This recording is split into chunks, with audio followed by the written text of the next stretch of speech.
said that sounds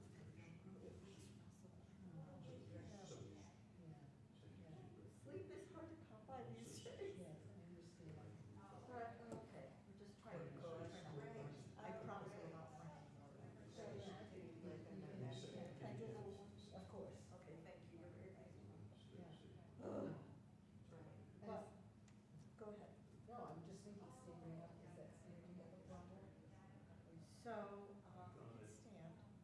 I can walk like a step or two, but otherwise I have the crutches, so. Oh, okay. Yes, just get up. Do what I can. Well, that's the issue. I mean, it's just, there's no need. I know. I mean, that, I have a story to tell. Russell says, tell people that you put your foot in your mouth. That's too hard. That's good. So like this time, my funny story is, I made a mistake, oh, he won't have me, never do that. But otherwise, I'm not sure. I just cleaned the house. Did you see the kids? I'm gonna say, my children, yeah. For Christmas break, my two sons came. Good, good. I'm so glad you had Hanukkah together or some facsimile. Well, you know, with all the candles, we have what we have done for years. It's just that she has. But you can also have gifts which is just randomly shown in the the gifts are always something, they're always like this year, it was something that is permanent and something that's impermanent.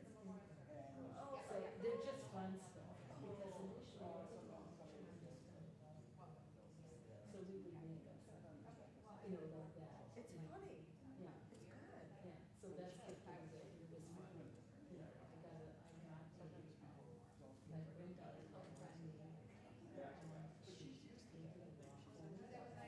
That was it. So, you know, it just, everybody has to think a little bit. That's so good. Gosh, that's good. Yeah, we always do something that, and my son and I usually think of it. And we have had so many good laughs. Could I borrow that? Oh, For our sure. family? Yeah, sure.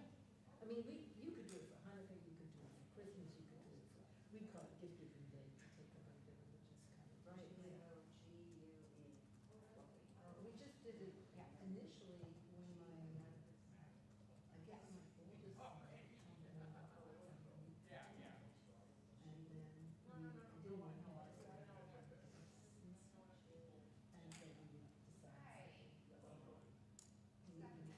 And then we decided. And then, so it's a nice way to when we're all together to give each other gifts, because that's what you want to do anyway. Exactly. And You then- want to laugh together. Yeah, and then when you have, you know, school's off, university, college, everybody's home, or where they don't have to, so it's been fun, it's been fun. And one year we did something where you had to give the person a gift, and that person would say, what the hell am I doing this for? And people just get. Can you get by me? I tied my boots. Oh, there's no way to hide You're not that. going to trip over it. That's, I don't want anyone else to be hurt by me. Yes, please do. You know what? I gave you a coat. Oh my gosh. You're amazing. Look how brave you are. No, I remember when I worked at school and we do recess to all the kids on which is fling. Oh, they was, yeah. It was so beautiful. Maybe on the playground. Yeah, that was just beautiful. So that's all I felt. It was so beautiful.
for participants. Yeah,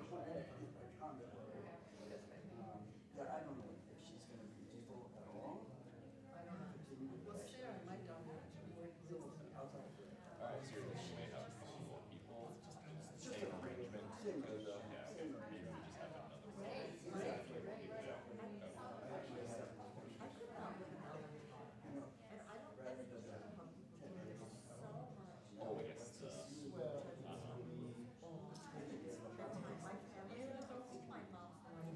yeah, I gave you the better Wi-Fi, right? Yeah, so okay, that was the one thought, like, I mean, I could try even, but even when I'm yeah, sitting in this phone. although there's all these things, like, I think bandwidth should be fine. We should pay quite a bit of money for our internet, like the fiber should all be good to live stream 4K. But then again, there's always other steps in the chain, like, maybe the bandwidth is fine, but there's something, Yeah. or the code, or just even their platform, yeah. They're always there. Funny, I mean, that's what she tells me, because he couldn't get the phone as much as he did.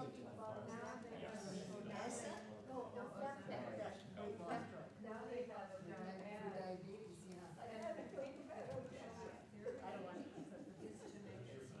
Good.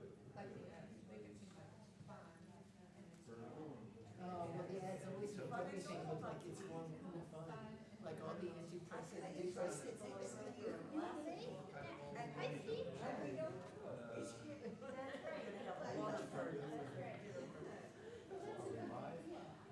There's a couple things that like, I let them know. No, only if they say something in the chat. Yeah, I just said service start, I said, because I have the interest lines as well, you know, that we bought, like, before.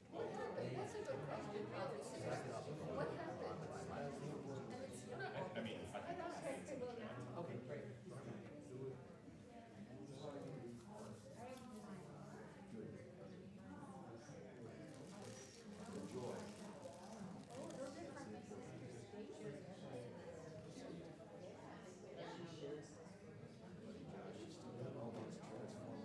I do, there's the one toy I say, remember I brought you those ones from your you, that's what I'm talking about. You know, Daigo took most of the colors. And then mostly they were just like flash boxes. Like one or two transformers. No, Daigo.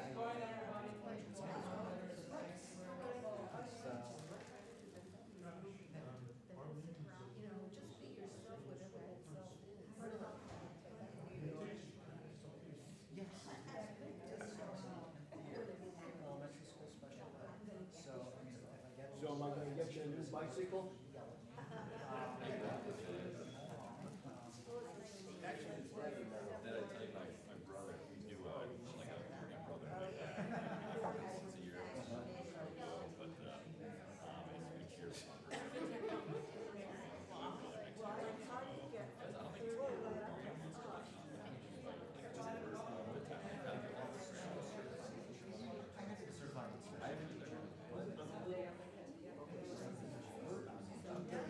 They're heavier, right? You have to be careful with, like, you don't want to.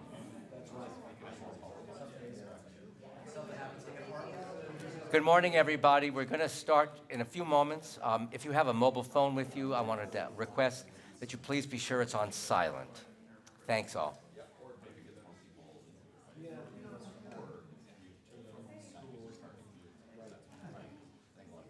Buzzing if I turn my phone back on.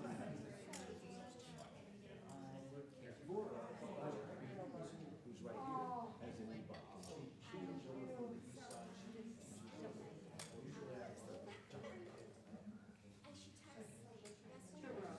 Goro. Sweet peas.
sign in before me so I can see Miles. I know your son's Reed. Right, that's right. And you have a son who's on the West Coast doing fashion design, is that right? He sells suits. He sells suits? He made a company. Yeah, I thought he made a company and he was in Santa Monica. He was in Santa Monica. Yeah, see? Remarkably good cheap suits for a lot of money. And then wear a suit. I guess he takes my suit today.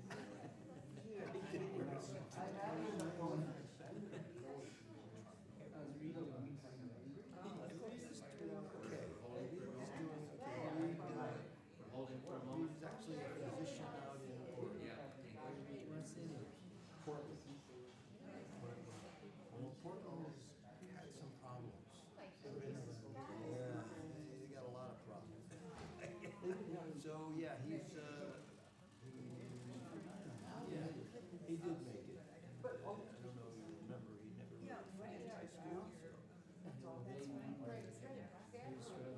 Yeah, he was. What game was kicking the rear end? I think Yeah, that's where it was. But you got the, living on the street is a big lesson. That It's helps. a big lesson.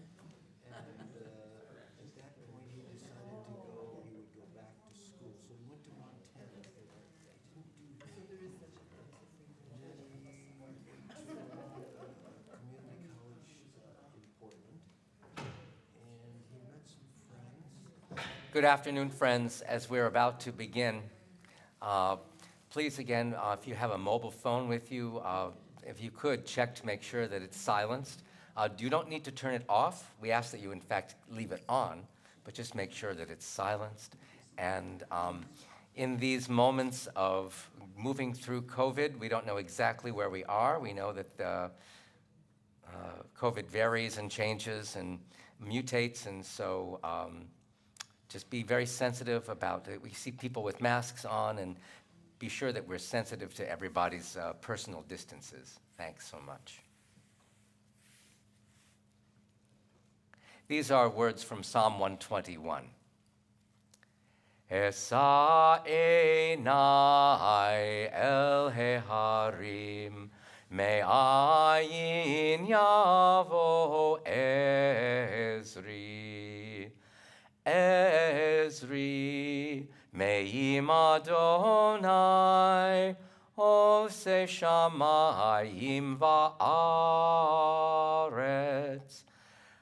Al yitain lamot raglecha, al yanum shomerecha, hine lo yanum velo yishan.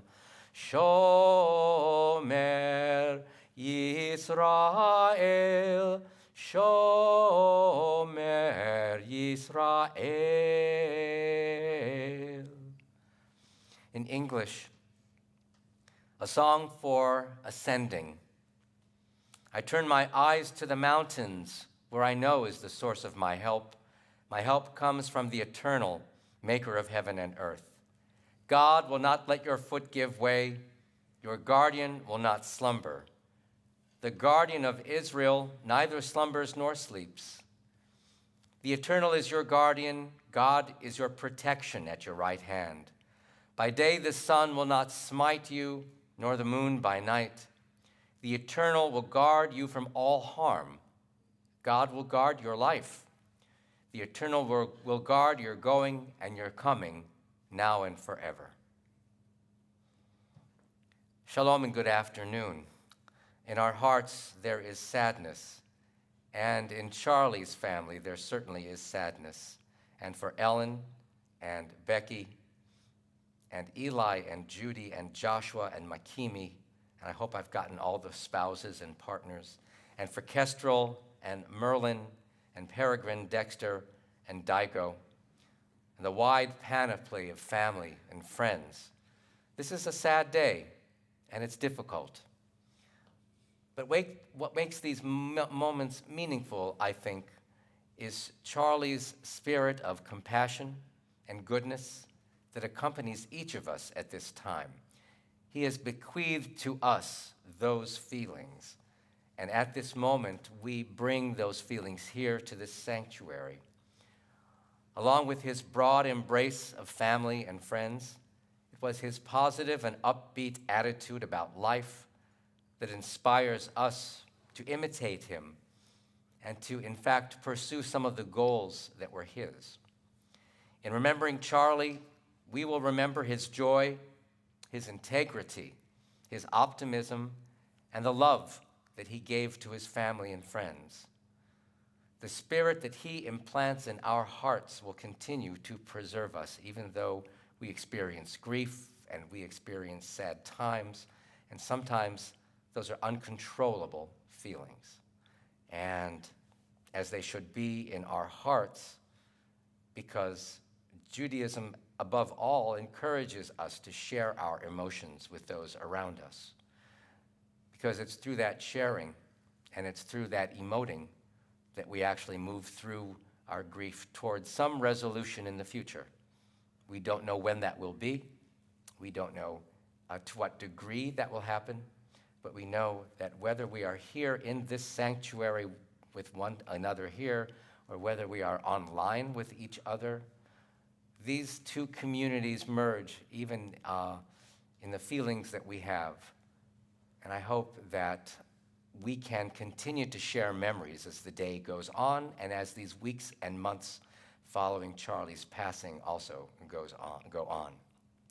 For Charlie's love that united us in life and which death cannot sever, for his companionship that we shared along life's path and which continues through the tenderness of memory, for the gifts of his heart and mind that brought us joy and happiness and now are a collection of precious remembrances.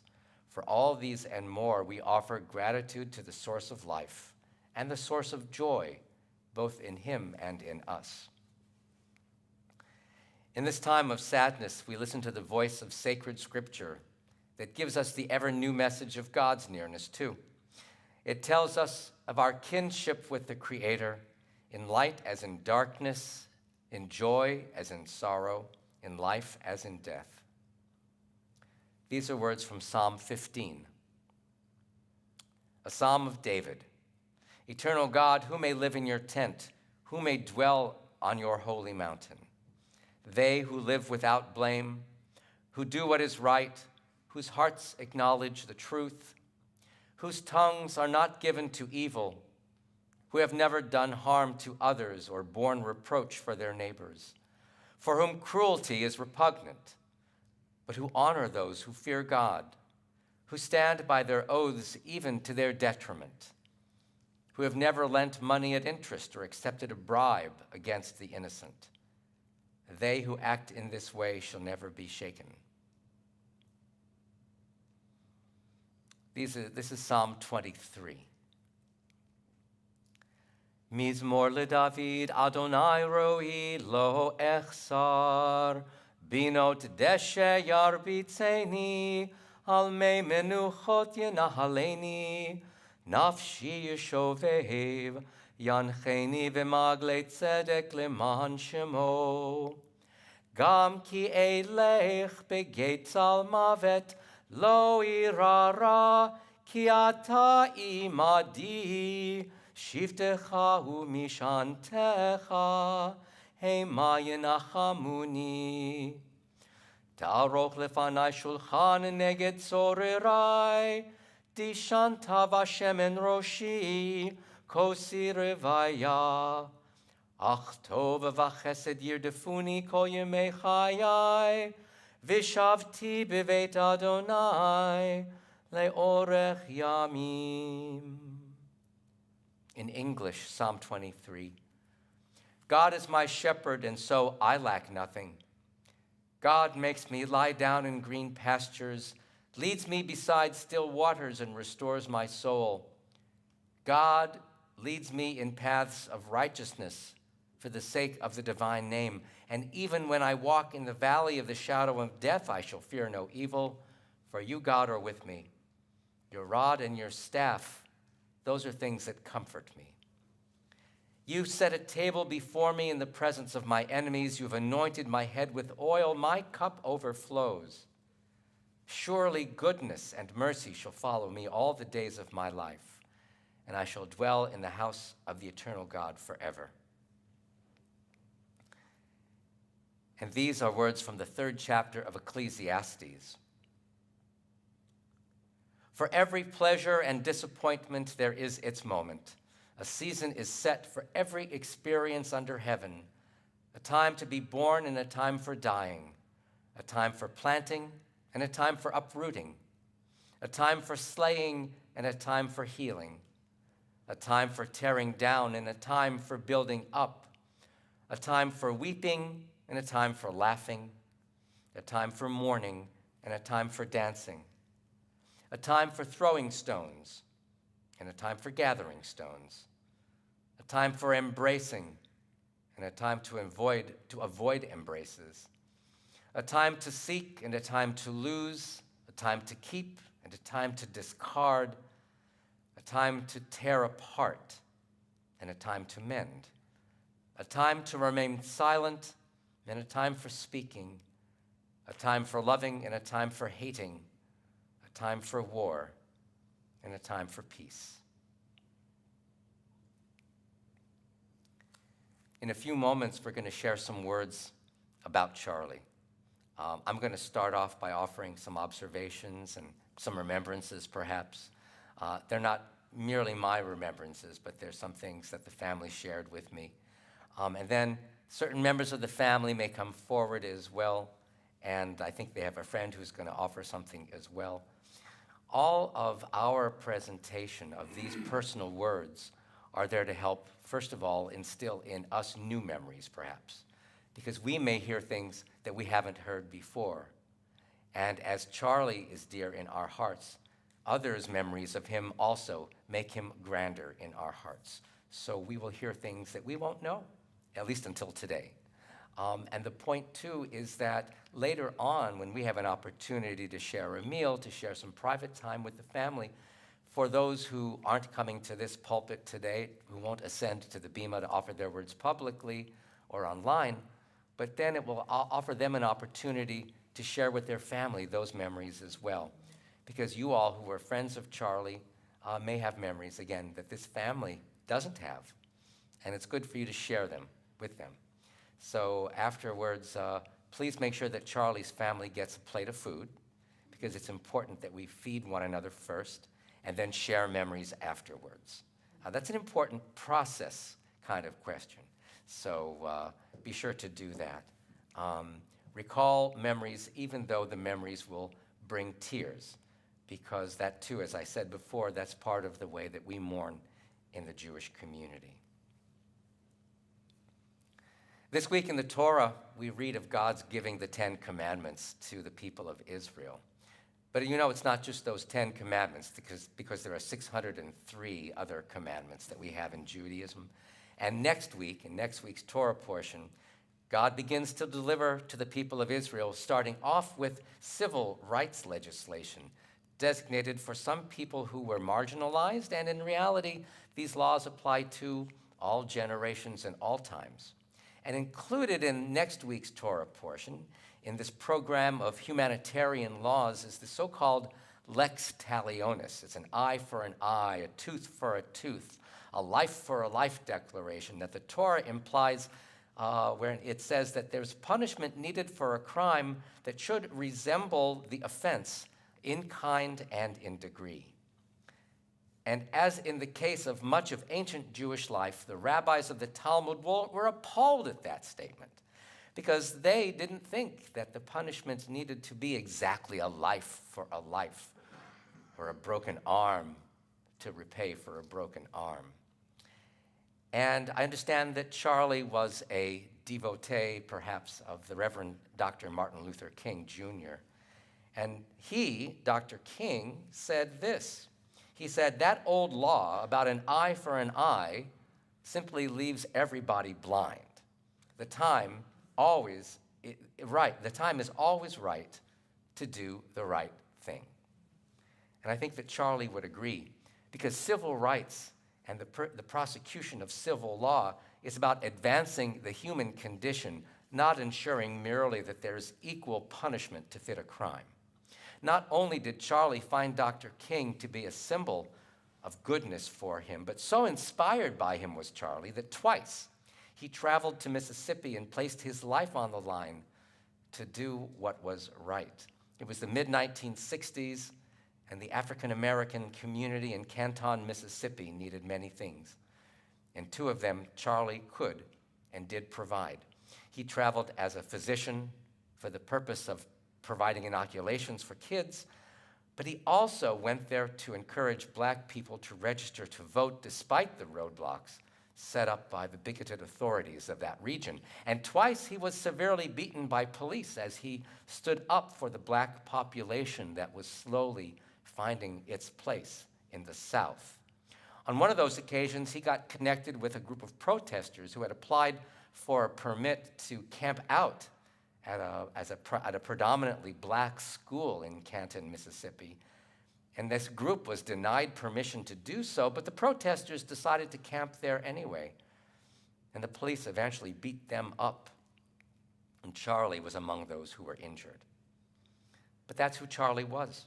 He felt that if that this cause was just and crucial, and he stepped up to be present at a time of need. His level of compassion, his concern for humanity, his tireless advocacy for victims of racism, of bigotry, of homophobia, these all led him to speak and to act. Now, for obvious reasons, Ellen loved that about Charlie's spirit. She told me that during their first date, they spoke for hours, and she said to me that she was, I'm not sure of the term you used, but you were head over heels in love with this person, the first time you met him. She was head over heels in love for this social activist, for this physician and psychiatrist who showed nothing but empathy and a willingness to get directly involved for the sake of his clients and his patients, and, as we see, for others in society who needed a lift. Now, not all was easy at home because I think Ellen faced a little pushback from your grandmother or your mother? Your mother, thank you, who initially didn't like Charlie and said, "We don't want this person in our home." And why? I mean, she even forbade Ellen from seeing him, and that's because he had a limp from a case of childhood polio.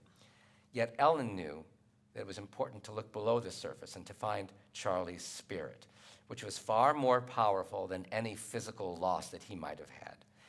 He simply had that certain spark of love of humanity, and it was that spark that connected him to others.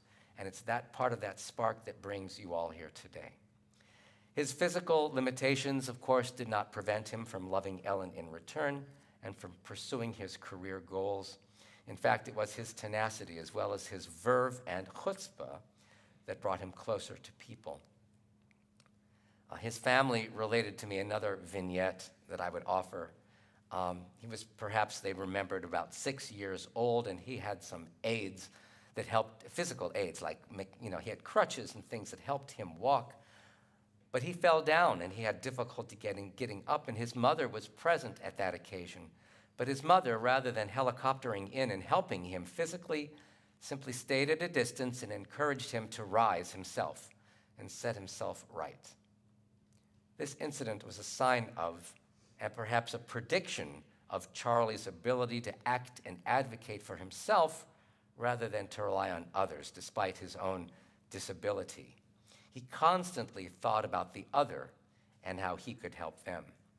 His altruistic spirit later compelled him to participate in a clinical trial where stem cells were placed in his brain to determine whether they could help to restore function and tissue. It's unclear to Charlie's family whether this test was ultimately successful, but his willingness to place his life on the line again, this time to serve science, was a significant step in his life. As it turns out, they tell me, he was the longest surviving subject in this research project. And the project continues as the science of stem cell research is enriched by Charlie's involvement. And one more, perhaps, always a curious and selfless one. Even at the end of his life, even this week, he again seized control because he granted permission after his death to give away part of his brain to help further scientific knowledge about the brain and its functions. Even following his life, he will continue to make a difference, practically, in this world. Throughout his life and despite his disabilities, he participated in and his kids and with his family in the usual parts of his life. His children understood that their father had some limitations, but he found a way to maintain emotional and spiritual contact with them and they with him. He attended events and happy occasions with his family. Although Ellen prepared a majority of the meals in the home, he also liked to cook. He prepared steaks, he liked to do that, and Sunday morning pancakes was also a special tradition for him, for his family. He had a tremendously witty sense of humor, going for the intellectual gymnastics of puns, as well as enjoying bawdy and risque jokes. I don't have an illustration for you, but it's probably just as well. They may offer one later on. He loved it all. He also had his go-to movie list for those times where he and his family needed the emotional comfort food of the familiar. He loved science fiction, like Star Trek, and he loved right out there comedies like Airplane, as well as The Simpsons, I'm told. When it came to the Jewish community, Charlie was a comfortable, cultural Jew. He was not overtly observant, and he followed Ellen's more conservative leanings. That is, joining a synagogue, securing religious education for their children, and exhibiting respect for all the various streams of Judaism.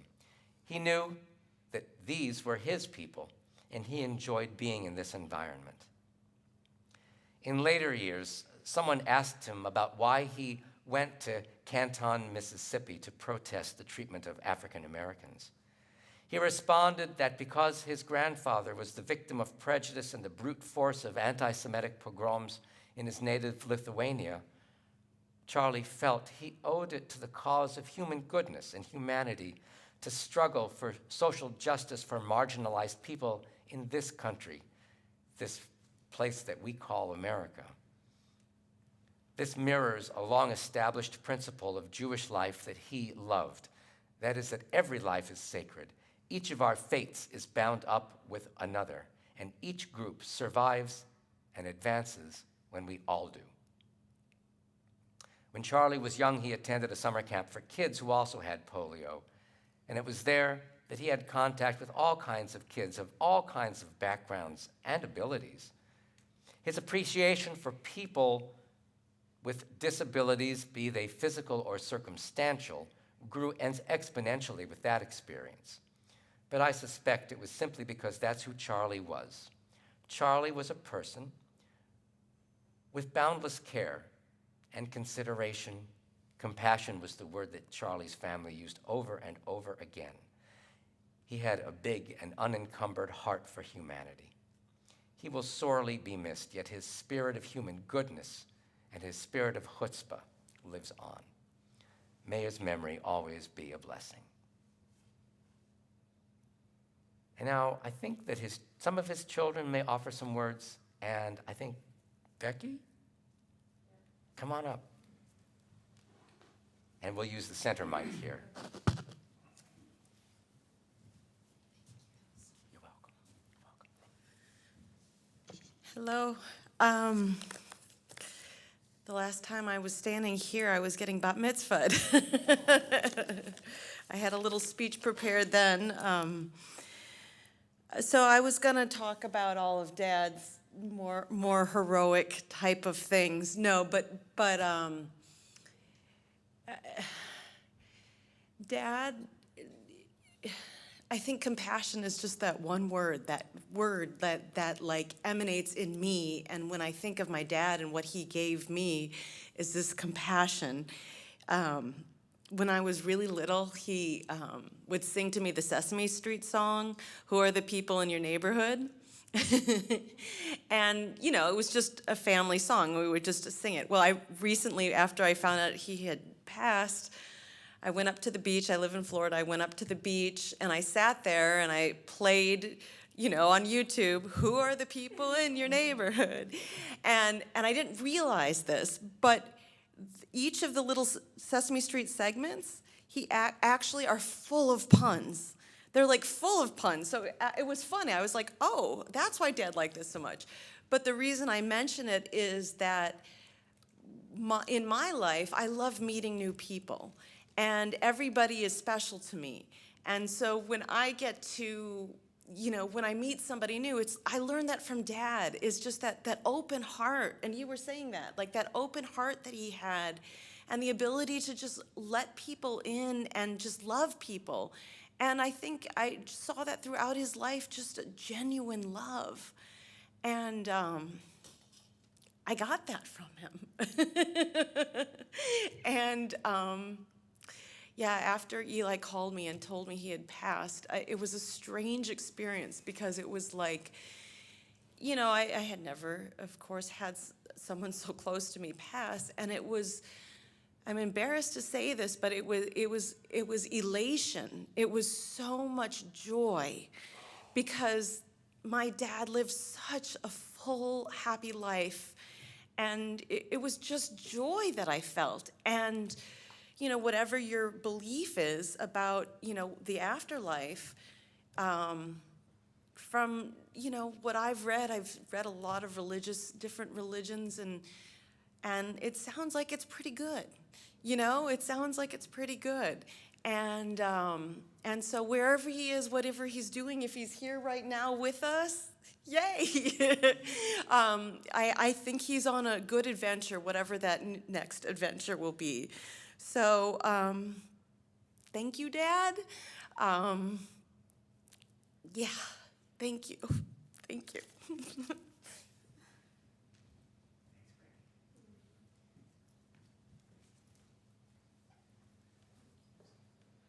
Josh or Eli, who would like to go? No?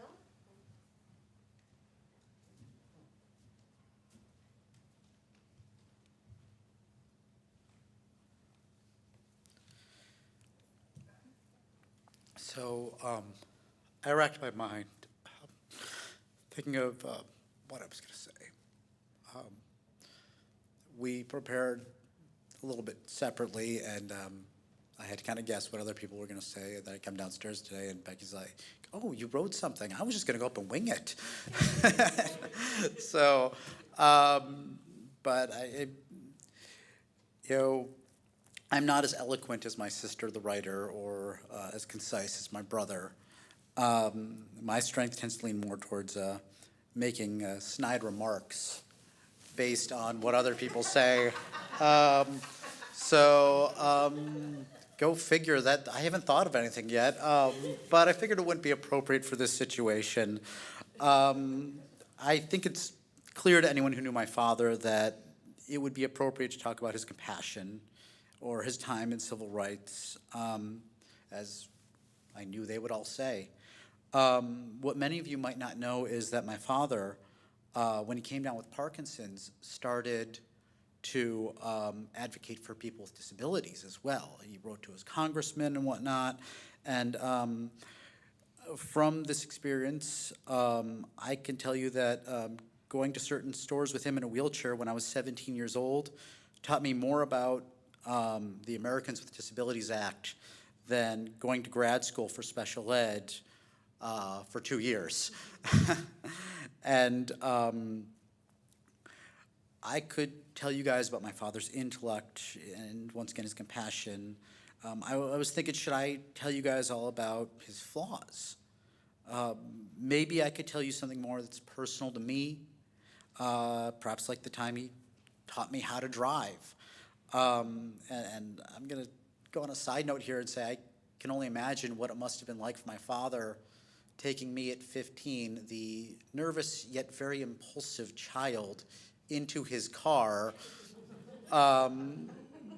But I will say I'm about 6 years from experiencing that in person. So Dad, wherever you are, I'm sure you're gonna be getting a good laugh at that one. 6 years sooner if my kid has his way, and a heck of a lot later if I have my way. But speaking of my child, I can tell you my father adored his grandchildren. I remember him just doting over you, Kestrel. And then, of course, the twins.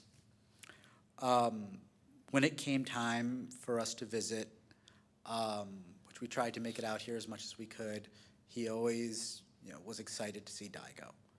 And we would do these video calls, and he'd be like, hey, so where's the baby? Where's the baby? I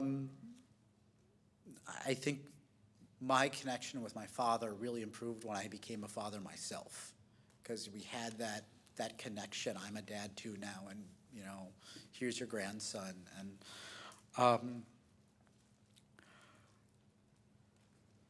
I don't know how I can summarize my father's life or personality. I didn't know him in the same way that so many of you all did. As a brother, as a wife, as a daughter, as friends. Some of you guys' friends were more like family than friends. Some of you guys were very much both. But there's a saying that the whole of the Torah is being good to others and everything else is commentary. And I think it's clear to anyone who knew my father that even though he wasn't a deeply religious man, he had a life for as long as he could that exemplified making the world better. And despite all of that, for me as his son, in the end, I think all I need to say is the thing that makes me miss him the most. He was our father. And in the end, that's all that really mattered. Everything else, for us, is commentary.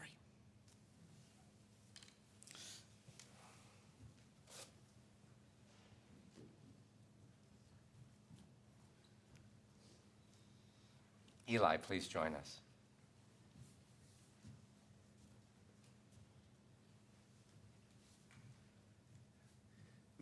Apologies for speaking out of order. Oldest, middle. Sorry, Josh, I put you on the spot.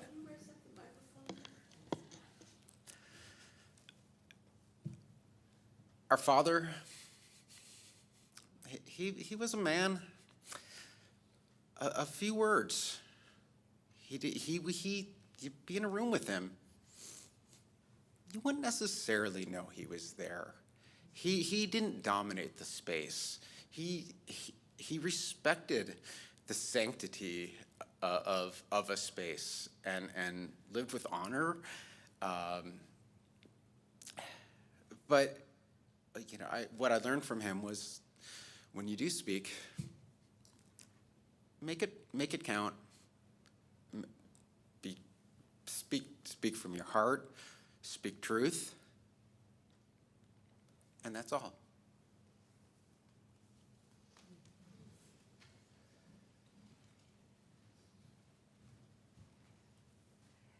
And I'd like to invite Pam Olson to the bima, who I understand is going to offer a poem. Well, actually, I'll just stand here. You know what? I want to ask you to come up because we have live streaming, and we need to make sure that folks hear you. So please, you're not bashful. Not too So come here. a little bashful. Thank you.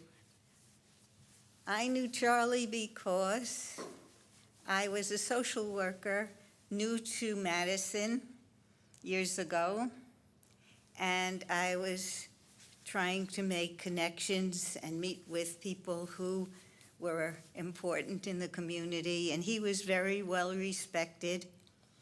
And I went and met him in his office and talked about my hopes for a practice and how I wanted to proceed in getting to know the community.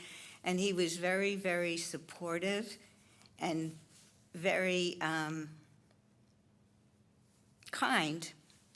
And years later, when I was writing a book called L'chaim Lunch, Ingredients for a Good Life, I reconnected with him, and he told me the story of his civil rights connection. He told me about being a college student who wanted to go down south. And even with his disability and some difficulty moving, he did it. He went down south and marched and got beaten. And he had to go back home and recuperate. But as soon as he was recuperated, he came back down and continued his actions, his activities in the civil rights movement. And I always really respected him, and many people in the community did. So I just want people to know that about him. Thank you.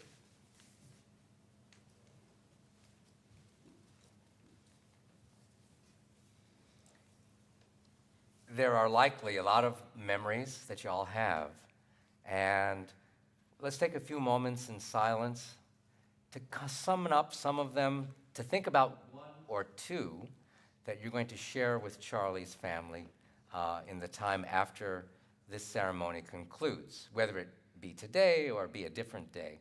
But think of something you'd like to share with Charlie's family, as now we all think about how he touched our lives.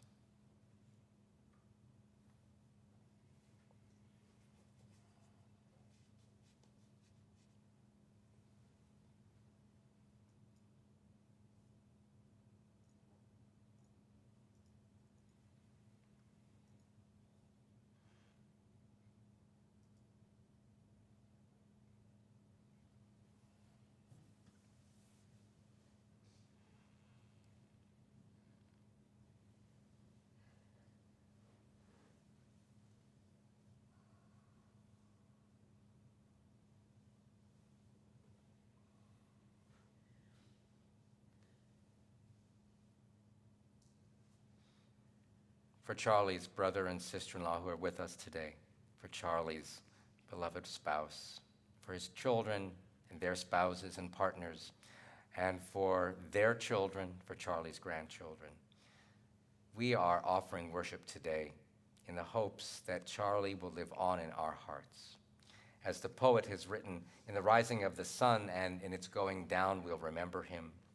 At the blowing of the wind and in the chill of winter, we'll remember him. At the opening of buds and in the rebirth of spring, we'll remember him. In the blueness of the skies and in the warmth of summer, we'll remember him. At the rustling of the leaves and in the beauty of autumn, we'll remember him. At the beginning of the year and when it ends, we'll remember him. When we are weary and in need of strength, we'll remember him. When we are lost and sick at heart, we'll remember him.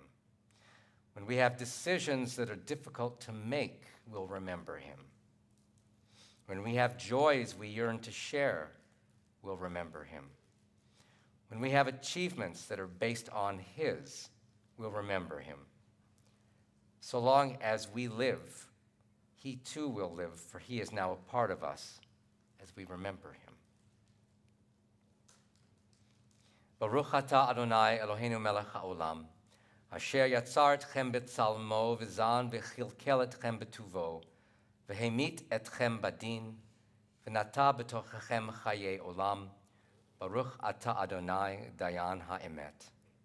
We praise you, eternal our God, sovereign of the universe, who forms us in the divine image, who nourishes and sustains us in goodness, who causes each of us to die, and who implants immortal life within us. We praise you, O God, who is the true judge. You are forever mighty, Adonai, eternal God. You give life to all. You sustain life through love, giving life to all through great compassion, supporting the fallen, healing the sick, freeing the captive, keeping faith with those who sleep in the dust. Who is like you, source of mighty acts? Who resembles you, a sovereign who takes and gives life, causing deliverance to spring up from the earth? Blessed are you, eternal, who implants in us immortal life. We invite the congregation to rise in body or in spirit as we offer El Malei Rachamim and the mourner's Kaddish.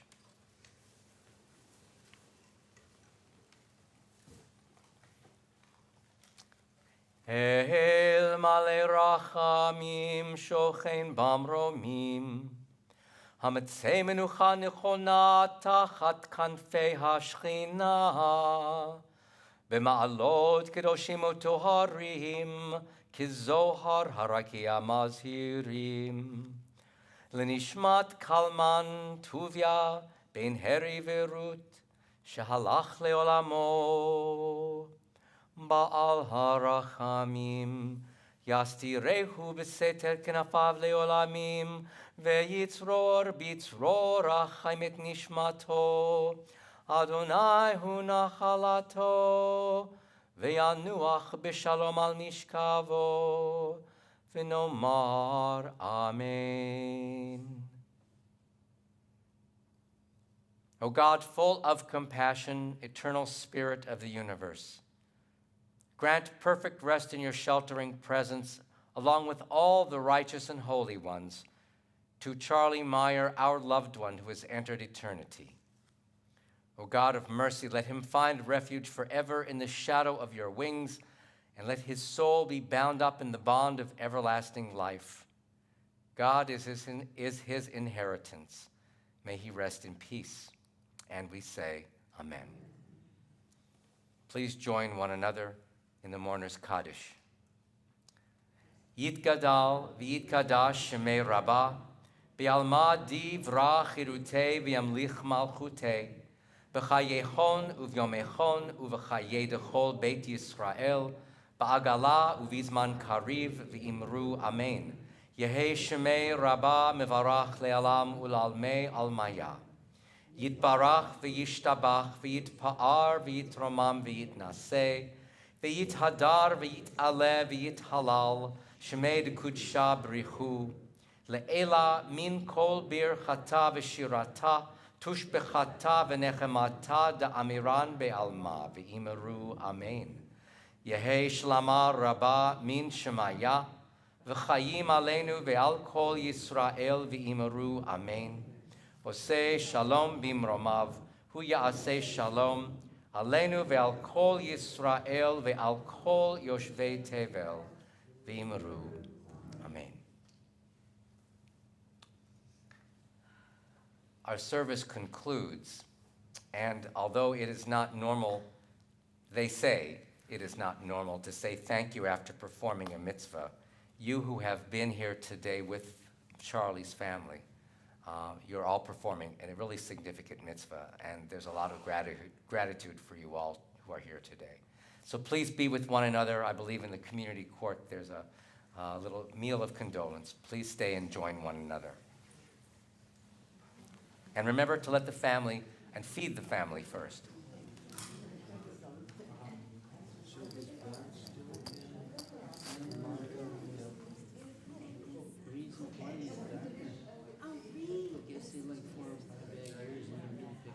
Well, it was a long stretch, Larry.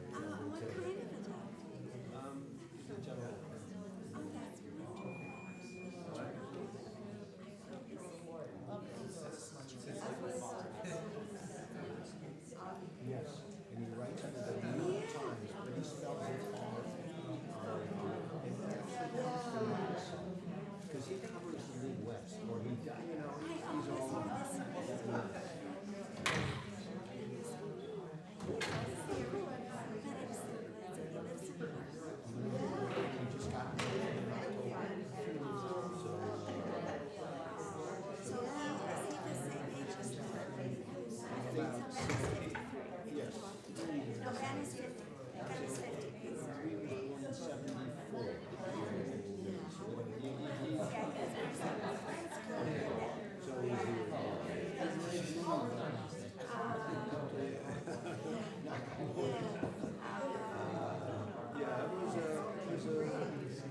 But Larry asked me, well, what changed? And then I said, well, living on the street was a big help.